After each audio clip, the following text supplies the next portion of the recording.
Narito tayo ngayon upang matunghayan ang napakainit at talaga namang nag-trending na latest issue ni Ate Erica.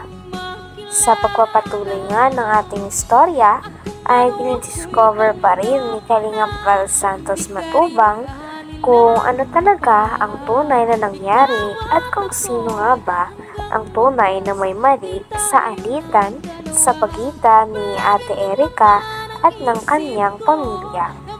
Talagang nalaman nga rin ng mga tao kung ano ang kasalanan ng mga e-lovers at ni Ate Erica sa pamilya ni Ate Erica, at ngayon ay kinukuhanan pa ni Kalingap Val Santos Matubang ng statement ang lolo ni Ate Erica. Yan na po yan. Yan na po ang kautulan. Initoris. Okay. Kausap ni Sheila Mion. Sheila May po. Araw-araw po yun.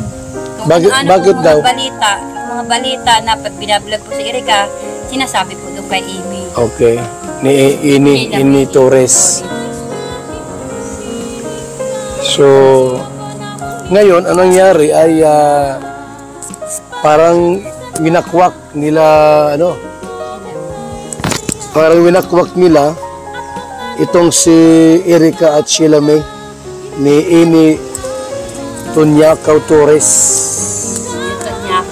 Tunyakaw Torres. Ano tayo ang pinaka-mensahe mo talaga tayo yung pinaka-ano po problema talaga tayo, yung hinanakit mo kung bakit humantong sa ganitong awayan? Ayon naman kay Lolo Miguel, ay yung talagang mensahe niya din kay Ate Erica at isa sa mga hinanakit nito ay hindi marunong tumanaw ng utang na loob si Ate Erica, pati na rin ng kanyang ate. Sapagkat bilang mga tao na nagpalaki, nag-aruga at talaga namang naghirap na palakihin si Ate Erica, ay masakit para sa lolo at lola niya na basta-basta na lamang nila itong tatalikuran. Na-ospital nga ang lola ni Ate Erica, ngunit masakit pa dito ay hindi man lamang nila ito pinuntahan o dinalaw. Talagang nagpapakita din ito na wala ng pake si Ate Erica at si Sheila May na kanyang ate sa pamilya na talaga namang nag-aruga at nagpalaki nung sila ay bata pa. Sa amin yan. So parang parang pinalimutan kayo nila Sheila May, nila Erica, pero pinalimutan kayo. Yun ang hinanakit mo doon. Sana man lamang tumanaw ng utang na loob. Ang lula niya nasa ospital, di man lang damayan.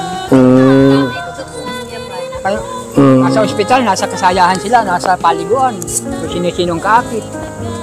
Yung lula niya, hindi ba kayo bibigyan ng pera? Nila Sheila May? Wala po. Erica? Wala po. Kailan kayo ulit binigyan ng pera? Nung nakabablog pa kami kay Ram. Ay, kay Kalingap Rab yung binablog pa kayo. Yung mismo galing sa kanila na galing sa nila Erica, nila Sheila May, galing kay John A. Ay, wala po akong binigyan. Wala kayong binigyan? Naibigyan lang sa akin pera. Pag ibinili ko talaga ng sangkap ng bahay nila at inutusan ako nila. Hindi mo naman sa iyo yun? Hindi sa akin. Hindi sa iyo. Hindi sa akin. So wala talagang binigay sa inyo? Lang naman. Ngayon, bakit po kumantong May pruweba nga ang tita ni Ate Erica na sinasabihan silang mga gutom na aso ng mga tao nakakampi ni Ate Erica. Kaya naman pinakita ng tita ni Ate Erica ang chat na ito sa kanila. Dahil dito ay mas lalo pa nga nagagalit si Lolo Miguel kay Ate Erica, pati na rin sa kanyang ate at sa mga tao na kumakampi pa dito. Dahil sila na nga daw ang iniwan at talagang hindi nirespeto dahil umalis daw ang dalawa sa bahay nila nang walang paalam at hindi na nga sila binibisita pagkatapos nilang palakihin ng mga ito at paaralin. Ngunit in return nga ay walang natatanggap na tulong sila Tatay Miguel. galing kila Ate Erica, tulad ng mga pinapakalat nila na nagsusustento pa daw sila Ate Erica sa kanila. Yung halimbawa, nagpapalabas po sila ng mga bagay-bagay na kay Erica po na para sumikat at gusto nila, mag-agree pa rin si Papa na totoo, nakakatanggap kami ng pera, totoo na kay Papa ang pera. Hindi naman. Kahit hindi naman po. Yun lang po yung inaano ko, point ko po doon na gusto ko po malinis yung pagbibintang po. Siyempre po yung mga tao po nakakaalam na akala po nila nasa amin po ang pera, kala Papa po. Kaya ba ganyan nangyayari? Kaya ganyan ginagawa sa amin dahil doon sa sasabing pera na padala sa amin buwan-buwan. Sila ang kumukuha. Ang biyabato nasa amin. Wala naman sa binibigay. Kaya sumikat, magkaroon silang pera. Kaya ganyan ibig sabihin nila. Bigyan sila ng bigyan sa kanila. Hindi mabibigay yung ulan niya. Ginagamit lang ako. Ginagamit ko yung mag-asawa. Si ano ang stand Region A? Okay naman sa kanila? Okay naman sa Pinaparatangan din si Lolo Miguel na siya daw ang kumukuha ng pera dahil siya daw ang inuutusan o pinapakausapan na bumili ng mga gamit sa loob ng bahay na pinagawa ni Sir Jun A para kay Ate Erica sa kanyang pamilya. Ngunit kiit naman ni Lolo Miguel ay wala naman daw napupunta sa kanya sapagkat pinapabili lang daw siya, at kapag pinabili daw siya ng gamit ay binibili niya naman daw talaga ng walang labis at walang kulang. Talagang ang source ng pera ay nanggagaling kay Sheila May na ate ni Ate Erica, dahil sa kanya daw nagpapadala at siya ang kumakausap kay Sir Jun A.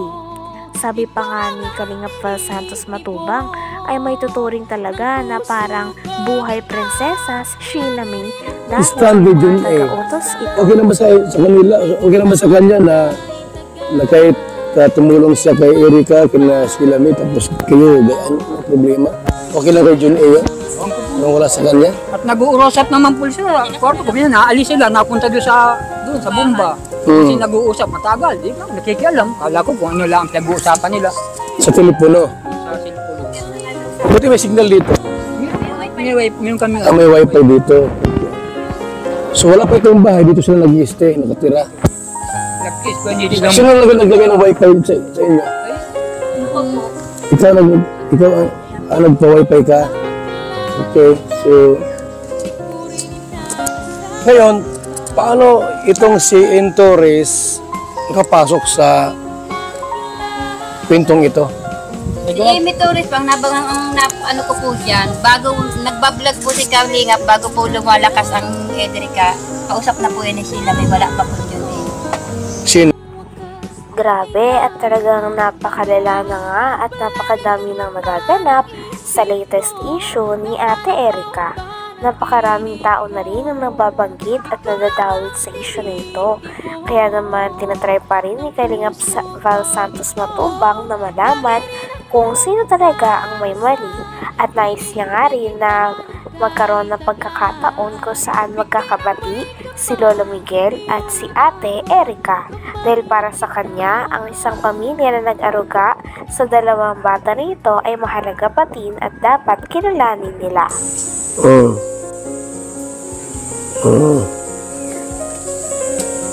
Okay, so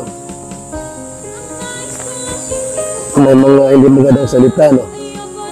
Hindi naman ko po ini-erase. Para po may patunay po ako na talagang kaya po ako nag-video dahil nasasaktan din po ako sa mga sinasabi nila.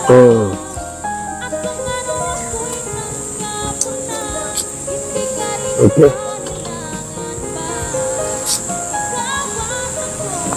Ang ano po, kailang sigaw at reklamo, hindi daw karapatan ni Erica na kayo itulungan bilang lulo.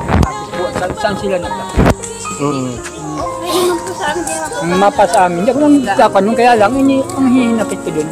Bakit saan sila naglaki? Mapa sa amin sa 1 taon pa nagkalaki. Kasi sila may 2 taon.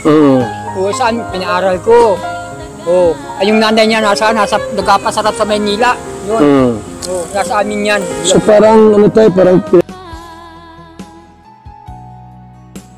Hanggang dito na lamang muna ang ating napakainit, nagtitrending at talaga namang mas nakakaintriga na issue ni Ate Erica.